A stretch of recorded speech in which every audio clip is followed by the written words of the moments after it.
Starting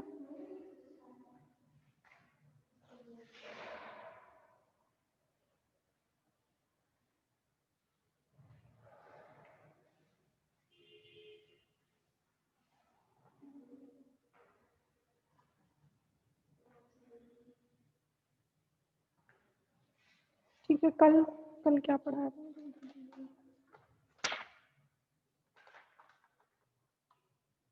कल आपने पढ़ा था प्रॉपर्टीज ऑफ न्यूक्लियर फोर्स, ठीक है, युकावा मैशॉन थ्योरी पढ़ ली थी।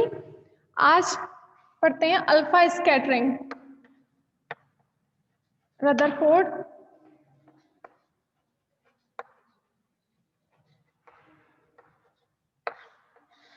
अल्फा स्कैटरिंग, ठीक है। तो रदरफोर्ड अल्फा स्कैटरिंग में क्या था कि हाई एनर्जी अल्फा पार्टिकल्स को, ये था न्यूक्लियस, गोल्ड फॉइल लिया था रदरफोर्ड ने, एक्सपेरिमेंट किया था जिसमें उसने एक गोल्ड फॉइल लिया था और उस पर हाई एनर्जी अल्फा पार्टिकल्स को इंसिडेंट करवाया, ठीक है। तो हाई एनर्जी अल्फा पार्टिकल जब इस पर इंसिडेंट हुए, अल्फा पार्टिकल का चार्ज होता है +2e,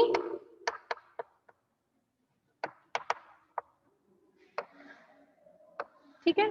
तो ये मिला एक्चुअली। तो अल्फा पार्टिकल जब इस पर इंसिडेंट हुए तो इस अल्फा पार्टिकल्स का पाथ जो है वो डेविएट हुआ, ठीक है। तो most of the alpha particles जो थे वो इससे बाहर निकल गए बिना किसी डेविएशन के, और कुछ पार्टिकल्स ऐसे थे जो किसी स्कैटर्ड हुए थे एंगल थीटा से, ठीक है। और इनमें से कुछ या एक पार्टिकल ऐसा था जो बैकवर्ड हुआ था, ठीक है। तो इसका रीजन क्या था कि अल्फा पार्टिकल का जो न्यूक्लियस से इनका पाथ जो डेविएट हुआ था, उस डेविएशन ऑफ पाथ को ही हम क्या बोलते हैं, स्कैटरिंग, यानी कि अल्फा स्कैटरिंग, ठीक है। तो अब अल्फा स्कैटरिंग का रीजन क्या था? तो अल्फा स्कैटरिंग का रीजन था कि देखो इसका जो चार्ज होता है न्यूक्लियस का वो क्या है +Ze, और अल्फा पार्टिकल्स का भी चार्ज क्या होता है +2e। तो जैसे ही जो अल्फा पार्टिकल इस न्यूक्लियस के क्लोजेस्ट आते हैं तो दोनों ही पॉजिटिव चार्ज है, तो ऑब्वियसली क्या होगा, कूलाम रिपल्सन फोर्स लगेगा, ठीक है। तो कूलाम रिपल्सन फोर्स होता क्या है, F vector equal to K Q1 Q2 by R², ठीक है। Q1 हम यहाँ ले लेते हैं अल्फा पार्टिकल चार्ज और Q2 ले लेते हैं यहाँ पर न्यूक्लियस का चार्ज। तो F इज इक्वल टू क्या आ जाएगा, K अल्फा पार्टिकल का चार्ज 2e एंड न्यूक्लियस का चार्ज +Ze अपॉन R²। तो ये कूलाम रिपल्सन फोर्स कितना आ जाएगा आपका 2kZe² बाई R², ठीक है। तो इस कूलाम रिपल्सन फोर्स की वजह से ही अल्फा पार्टिकल जब न्यूक्लियस पर इंसिडेंट होता है तो वो स्कैटर्ड हो जाता है बाय एन एंगल थीटा, जिसको बोलते हैं हम स्कैटरिंग एंगल, ओके।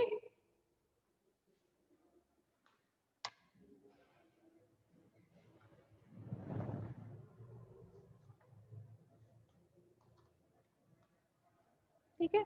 तो इसमें ये था कि most of the alpha particle move through the gold foil without any deviation. ये पार्टिकल्स जो हैं स्कैटर्ड नहीं हुए थे, ये विदाउट एनी डेविएशन निकल गए थे। वो क्यों था, क्योंकि यहाँ पर क्या होता है, इसका पॉजिटिव चार्ज जो है वो सेंटर पर सबसे ज्यादा होता है। हम ये मानते हैं कि न्यूक्लियस के अंदर जो इसका पॉजिटिव चार्ज होता है वो सेंटर पर होता है। जैसे जैसे सेंटर से डिस्टेंस बढ़ती जाएगी इसका क्या होगा, चार्ज का जो मैग्नीट्यूड है वो थोड़ा कम होता जाएगा कंपैरेटिवली, ठीक है। तो यहाँ पर सबसे ज्यादा जब जब अल्फा पार्टिकल यहाँ इंसिडेंट होगा सेंटर पर तो उस पर सबसे ज्यादा रिपल्सन फोर्स लगेगा। तो सबसे ज्यादा रिपल्सन फोर्स लगेगा तो स्कैटरिंग एंगल भी यहाँ पर सबसे ज्यादा होगा। यहाँ पर स्कैटरिंग एंगल कितना है इस पर इंसिडेंट हुआ और इसी में बैकवर्ड ये स्कैटर्ड हुआ है, तो यहाँ पर थीटा कितना है, स्कैटरिंग एंगल 180 डिग्री। ठीक है, अब जैसे जैसे यहाँ से डिस्टेंस बढ़ता जाएगा तो यहाँ पर जो अल्फा पार्टिकल इंसिडेंट होंगे उनके लिए थीटा का वैल्यू कितना होता जाएगा, थोड़ा थोड़ा कम होता जाएगा। और जब पार्टिकल यहाँ इंसिडेंट होगा तो उस पर इस न्यूक्लियस की वजह से कोई कूलाम रिपल्सन फोर्स नहीं लगेगा और पार्टिकल क्या होगा, सीधा निकल जाएगा। ठीक है, तो जो न्यूक्लियस का सेंटर से लेके ये जो डिस्टेंस होती है, जहां तक कूलाम रिपल्सन फोर्स इफेक्टिव होता है, जहां तक कूलाम रिपल्सन फोर्स जो है इफेक्टिव होता है, सेंटर से लेके वो जो डिस्टेंस होती है b, उसको हम बोलते हैं कॉम्पैक्ट पैरामीटर। क्या बोलते हैं, कॉम्पैक्ट पैरामीटर। क्योंकि इस डिस्टेंस में क्या होता है, कूलाम रिपल्सन फोर्स इफेक्टिव होता है। इसके बाद आप कहीं पर भी अल्फा पार्टिकल इंसिडेंट होगा, उसका इससे कोई फर्क ही नहीं पड़ेगा, उस पर कोई रिपल्सन फोर्स नहीं लगेगा और पार्टिकल क्या है, सीधे निकल जाएंगे बिना डेविएशन के। ठीक है, तो ये जो है आपका, इसको ध्यान रखना है, ये है कॉम्पैक्ट पैरामीटर बोलते हैं इसको, जहां तक उसका न्यूक्लियस का इफेक्ट रहता है कूलाम रिपल्सन फोर्स के लिए। तो ये था। तो most of the alpha particle क्या है, इस एक्सपेरिमेंट से ये रिजल्ट निकला कि most of the alpha particle move through the gold foil without any deviation and some of the alpha particle are scattered by a small angle theta, by a small angle scattering angle theta, and one particle scattered backward scattering। ठीक है,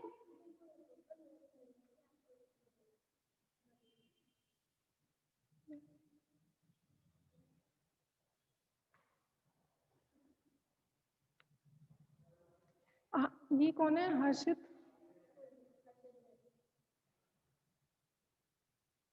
हाँ, topic ये है कि मैं वही topic करा रही हूँ जो आपके सिलेबस में अब है। ठीक है, और नोट्स जो हैं आप क्लास ले लो ऑनलाइन, सर ने बोला है कि यहाँ तो पॉसिबल नहीं है अभी, तो आप पढ़ लो, नोट्स कॉलेज में से ले लेना, नोट्स कॉलेज में से ले लेना आप।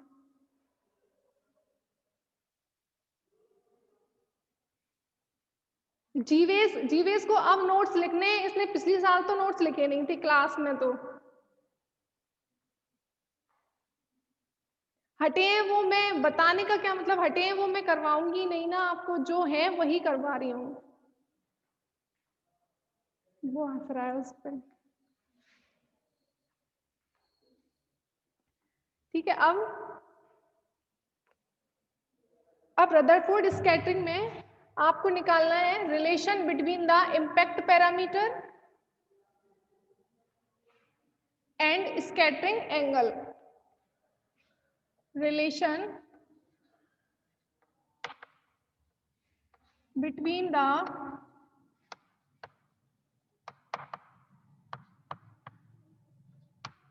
Impact parameter B, impact parameter को बी से रिप्रेजेंट करते हैं, impact parameter and scattering angle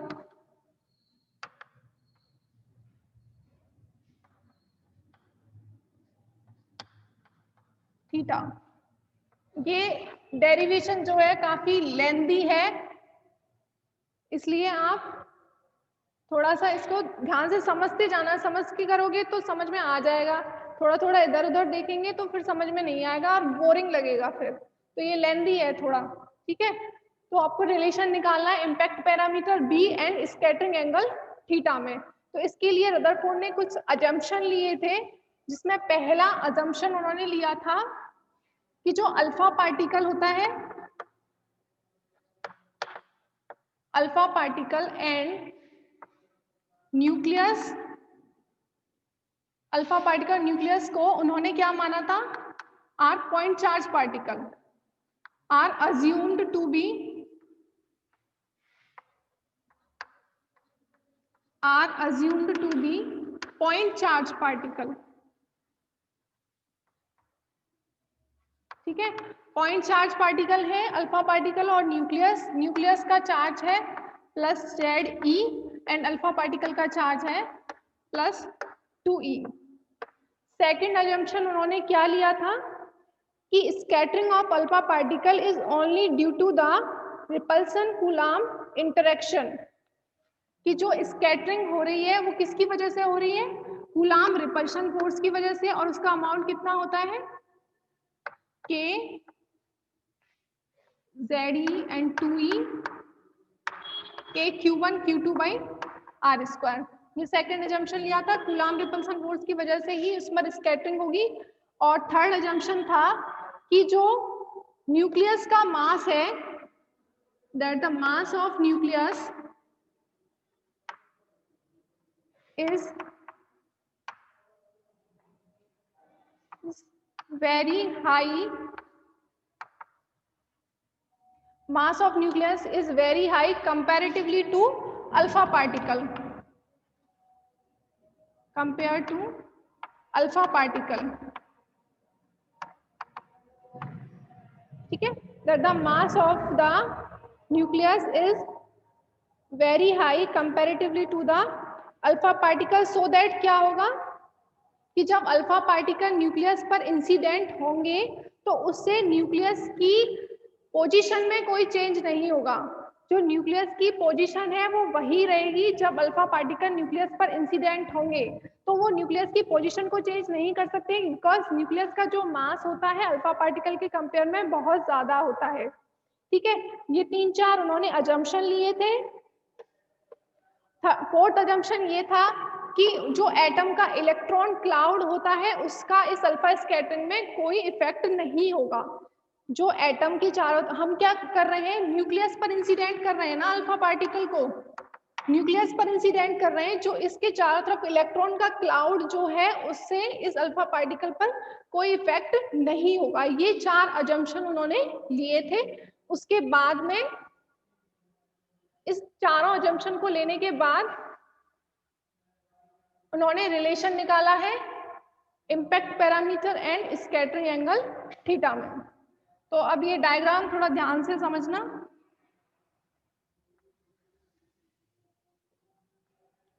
यहां पर है आपका न्यूक्लियस, ठीक है, जिसका चार्ज है +ZE, इसको पॉइंट चार्ज पार्टिकल मान लिया, न्यूक्लियस है और इसका चार्ज है +ZE।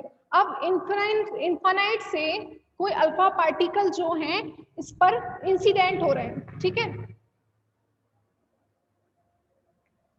अब क्या होगा, यहां से इन्फानाइट से आ रहा है कोई अल्फा पार्टिकल, वो इस पर क्या है, इंसिडेंट होगा, तो उसका क्या है, जैसे ही वो इस न्यूक्लियस के थोड़ा पास आएगा वैसे ही क्या होगा, इन दोनों के बीच में क्या होगा, कूलम्ब रिपल्सन फोर्स लगेगा। यहाँ इंफिनिटी पे मान लीजिए, यहाँ पर कोई पॉइंट P ले लीजिए, यहाँ पर हमने मान लिया +2E अल्फा पार्टिकल है,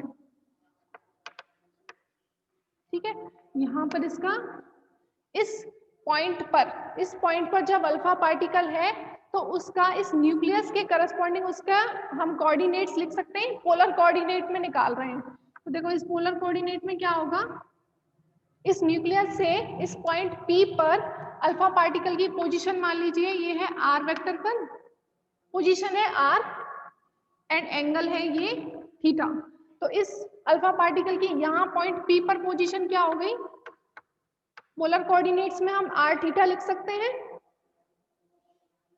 पोलर कोऑर्डिनेट्स में इस पॉइंट पर अल्फा पार्टिकल की पोजीशन हम क्या लिख सकते हैं, r थीटा लिख सकते हैं।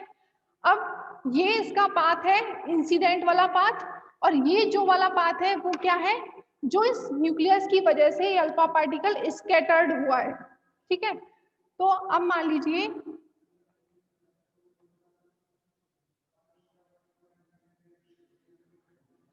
यदि ये न्यूक्लियस नहीं होता, ठीक है, ये तो है जब स्कैटर्ड हुआ है पोजीशन, तो ये क्या है, इसकी इंसिडेंट वाली पोजीशन है। यदि ये स्कैटर्ड नहीं होता तो ये किस वाली पोजीशन में जाता, इसमें जाता, ये इंसिडेंट हो गया, इंसिडेंट।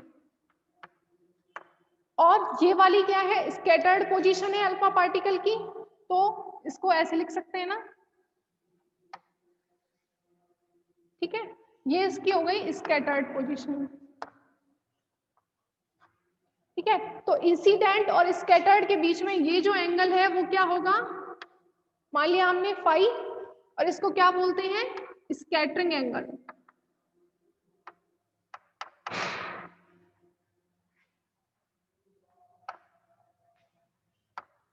ठीक है, स्कैटरिंग एंगल, ठीक है। अब यहाँ पर इन्फानाइट पर हमने अल्फा पार्टिकल की पोजीशन मान लीजिए आर क्या होता है, इन्फानाइट पे ले रहे हैं तो आर को हम क्या ले सकते हैं, इंफिनिटी, और एंगल मान लीजिए कोई है थीटा 0, ठीक है। अब इधर भी इंफिनिटी पर इसकी पोजीशन क्या हो जाएगी, माइनस इंफिनिटी एंड थीटा 0 ले सकते हैं। तो ये जो है एंगल थीटा 0, इसको क्या लिखेंगे हम, ऐसे लिख सकते हैं। अब ये वाला एंगल थीटा 0 है तो ये एंगल भी क्या होगा, थीटा 0 होगा। तो स्कैटरिंग एंगल फाई को क्या लिख सकते हैं आप, स्कैटरिंग एंगल फाई को क्या लिख सकते हैं, ये वाला जो एंगल है टोटल क्या होगा, पाई होगा, पाई में से 2 थीटा 0 को हमें क्या करना है, लेस करना है। तो फाई को हम क्या लिख सकते हैं, पाई माइनस 2 थीटा 0 लिख सकते हैं कि नहीं, बताओ। इस स्कैटरिंग एंगल पाई को, ये वाला एक्सिस ले लो आप, इसमें से पाई में से क्या करना है, थीटा 0 और थीटा 0 दोनों को लेस करना है, तो पाई माइनस 2 थीटा 0 लिखना है। तो ये अभी काम आएगा इसलिए मैंने बताया, ठीक है। तो ये हो गई स्कैटर्ड पोजीशन, और ये इंसिडेंट पोजीशन, दोनों के बीच का एंगल क्या हो जाएगा, स्कैटरिंग एंगल, ठीक है। अब क्या करते हैं, रिपल्सन फोर्स लिख लो आप पहले तो, F क्या है, K Q1 Q2 by R square, और F इज इक्वल टू, इसको ऐसे भी लिख सकते हैं, K 2E ZE by R square, तो ये हो जाएगा 2ZE square by R square, ठीक है। अब सभी यहाँ पर कांस्टेंट हैं, तो इसको हम ऐसे भी लिख सकते हैं, स्मॉल k से डिनोट कर दो इसको,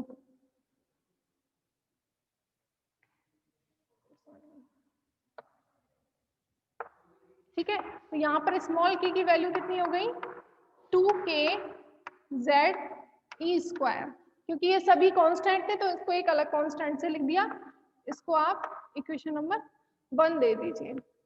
अब देखो, जब अल्फा पार्टिकल इन्फानाइट पर था, ठीक है, जब अल्फा पार्टिकल इन्फानाइट पर था, और इसकी वेलोसिटी और लिख लो, हाँ, अल्फा पार्टिकल की जो वेलोसिटी है वो है v0, ठीक है। At infinity kinetic energy of alpha particle कितना होगा, kinetic energy of the alpha particle, kinetic energy of alpha particle क्या लिख सकते हैं, यदि हमें पता है कि अल्फा पार्टिकल का जो मास है वो स्मॉल m है, तो आप इसको लिख सकते हैं हाफ m v0 स्क्वायर। और इंफिनिटी पर पोटेंशियल एनर्जी क्या होगी, 0 होगी, पोटेंशियल एनर्जी 0 है, तो इंफिनिटी पर kinetic energy of the alpha particle है अपना half m v0 square, E is equal to half m v0 square, E initial है, ठीक है। अब हमें निकालना है पॉइंट P पर, एट पॉइंट P पर काइनेटिक एनर्जी निकालनी है। अब P के कोऑर्डिनेट हैं अपने r थीटा, तो हमें काइनेटिक एनर्जी भी हमें किस में लिखनी है, पोलर कोऑर्डिनेट्स में लिखनी है, ठीक है। तो ये मैं रफ कर रही हूँ, इक्वेशन 1 याद रखना, आप स्क्रीनशॉट भी ले सकते हैं, स्क्रीनशॉट तो ले सकते हैं, जिससे पता रहेगा कि कौन सा टॉपिक करवा दिया है।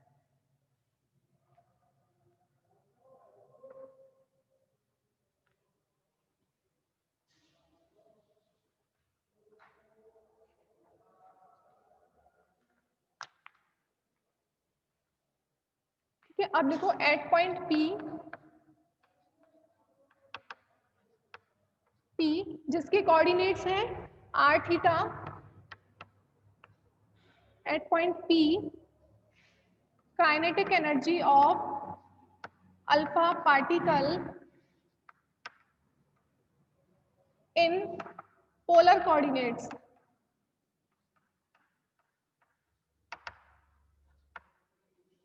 ठीक है, तो in polar coordinates kinetic energy लिखनी है आपको। अब देखो वेलोसिटी कंपोनेंट क्या होता है, वैसे आप कार्टेशियन में लिखते हैं तो वेलोसिटी कंपोनेंट क्या होता है, dx/dt होता है, लेकिन पोलर कोऑर्डिनेट्स में क्या होगा, x तो कार्टेशियन कोऑर्डिनेट है ना, तो पोलर कोऑर्डिनेट में कंपोनेंट होते हैं वेलोसिटी के dr/dt एंड r dθ/dt। ठीक है, ये तो आप लिखते हैं dx/dt, ये होता है कार्टेशियन कोऑर्डिनेट में dr/dt, r dθ/dt, ये दोनों वेलोसिटी कंपोनेंट होते हैं इन पोलर कोऑर्डिनेट्स में।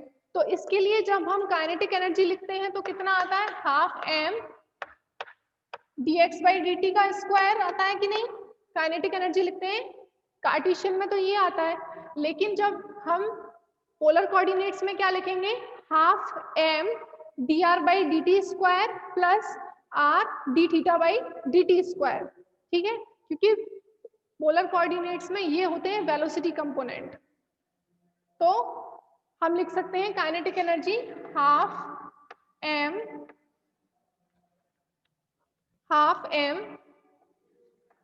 dr/dt square plus r dθ/dt square. ठीक है, ये आपका हो गया काइनेटिक एनर्जी। ठीक है, और पोटेंशियल एनर्जी कैसे निकालेंगे, एंड पोटेंशियल एनर्जी क्या होता है, minus infinity to r f of dr होता है कि नहीं पोटेंशियल एनर्जी। अब f हमने निकाला है इक्वेशन 1 में k/r स्क्वायर, तो इसको लिख देंगे फ्रॉम इक्वेशन फर्स्ट, f का वैल्यू है स्मॉल k याद रखना ये है 2k z स्क्वायर, तो k/r स्क्वायर dr, तो इसका इंटीग्रेशन करना है 1/r स्क्वायर का इंटीग्रेशन होगा माइनस 1/r, और माइनस माइनस क्या हो जाएगा, प्लस हो जाएगा, तो ये लिख देंगे आप k/r।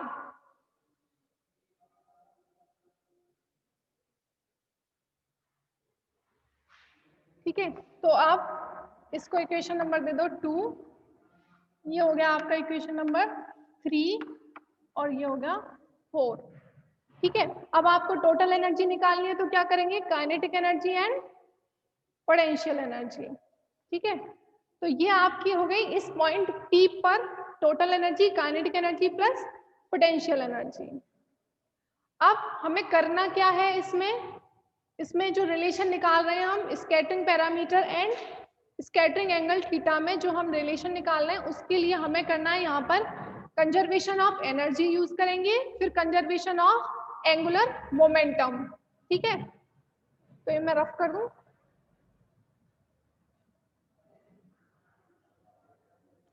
तो फर्स्ट हम लेते हैं from the law of total energy, लिख लो आप, चलो टोटल एनर्जी, टोटल एनर्जी हो जाएगा E इक्वल्स टू, दोनों को ऐड करना है बस, half m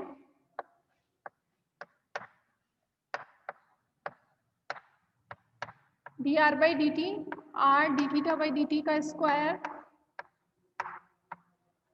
kinetic energy plus potential energy plus k/r, ये हो गया इक्वेशन नंबर 5। ठीक है, अब from the law of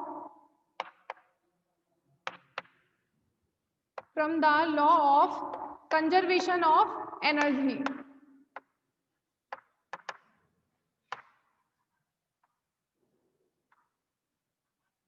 law of conservation of energy से क्या होगा, initial energy, initial kinetic energy क्या थी आपकी, हाफ mv0 स्क्वायर, और वहां पर पोटेंशियल एनर्जी क्या थी, 0 थी। ठीक है, तो इनिशियल टोटल एनर्जी क्या हो जाएगी, हाफ mv0 स्क्वायर, और बाद में जो आपकी टोटल एनर्जी है वो क्या है, ये है। तो फ्रॉम इक्वेशन हाफ mv0 वाली इक्वेशन कौन सी थी, फ्रॉम इक्वेशन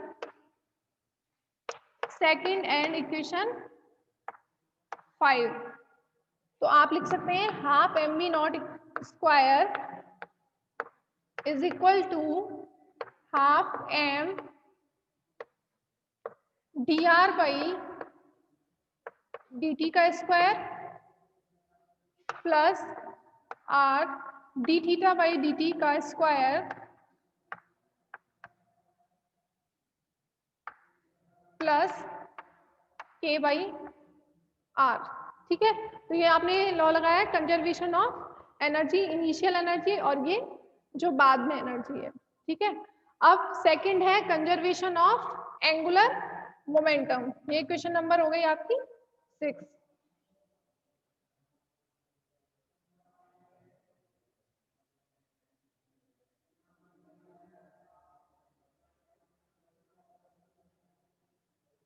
मैंने फोर्थ अजम्पशन क्या बताई है?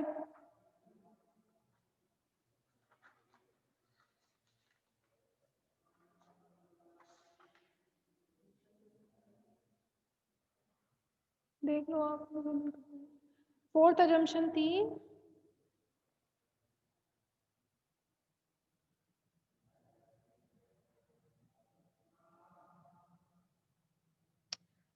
कि हमने ये लिया है ना कि न्यूक्लियस पर अल्फा पार्टिकल इंसिडेंट हो रहे हैं। ठीक है, तो न्यूक्लियस के अराउंड जो होते हैं वो इलेक्ट्रॉन होते हैं ना, ऑर्बिटल मोशन करते हैं जो।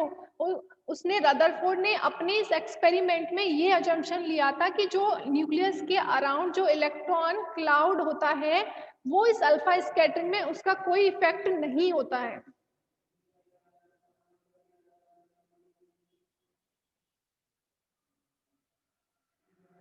हाँ, रदरफोर्ड से ही स्टार्टिंग है यूनिट में, बुक में तो रदरफोर्ड से ही है, पर मैंने कल क्लास जो ली थी वो बेसिक थे, 12th की चीजें थी, पर वो आपको पता होना जरूरी था इसलिए मैंने वो बताई थी।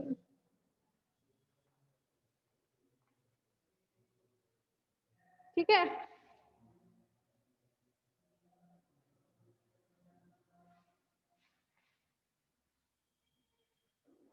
कितना टाइम हो गया जो डिजाइन करना है? कर दूँ आपको? ठीक, डिजाइन करो एक बार।